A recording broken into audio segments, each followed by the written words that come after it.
The class sat stunned until the bell rang for recess. "Did she say Mr. Gorf?" asked Leslie. "Did she? Do you think, I don't," they didn't know what to say. You see, before Mrs. Jules had come to Wayside School, the students had had a different teacher, and her name was Mrs. Gorf. And she was the most horrible, meanest teacher there ever was at Wayside School.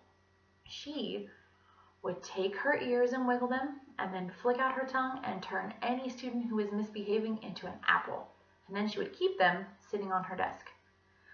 Now, the only way the kids got rid of her was somebody held up a mirror real quick, and she accidentally turned herself into an apple, which Lewis then totally ate. It can't possibly be. But everyone was worried that it might be, even Myron, and he never got in trouble. He was terrified of Mr. Gorf. "I bet there's a billion people named Mr. Gorf. It's just a coincidence," said Eric. "That's right," said Eric Ovens. "There's plenty of people who have the same name." "I agree," said Eric Fry. Damien agreed hopefully. "I bet if you looked up in the phone book, there would be 10 whole pages of Gorfs." "Well, I don't know about you," said Joy, "but I'm not coming to school tomorrow."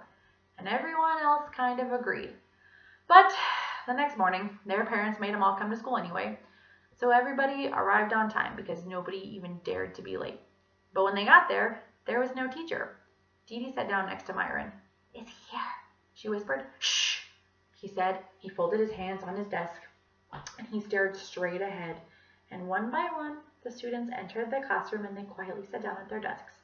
They couldn't take any chances. Mr. Gorf might walk through the door at any moment, or maybe he was already here, hiding in the closet, just waiting for someone to do something bad. Soon, Mr. Kidswatter's voice came over the PA system. "Good morning, boys and girls." "Good morning, Mr. Kidswatter," the class all answered together, like good little boys and girls. They listened to their principal attentively, and then when he was finished, they took out their math books and they started working quietly. After that, they did social studies and reading and spelling. And when the recess bell rang, the children all put their books away in their desks quietly, and they lined up and they walked out of the room and down the stairs. "So how's your new teacher?" Lewis asked him on the playground. "Tough," said Phoebe. "I've never worked so hard in all my life." "But he's very fair," Myron said quickly, just in case Mr. Gorf was hiding in the bushes and listening. "Yes, he's very nice and he's very fair and he's a good teacher," said Jenny. "And he's smart too," said Dee Dee. "We are truly lucky to have him." So after recess, all the children returned to class and they worked until it was lunchtime. And at lunch, they ate with the best manners they could, and they ate all the food that Miss Mush made for them. Their manners were perfect. Mr. Gorf might have been hiding underneath the table after all.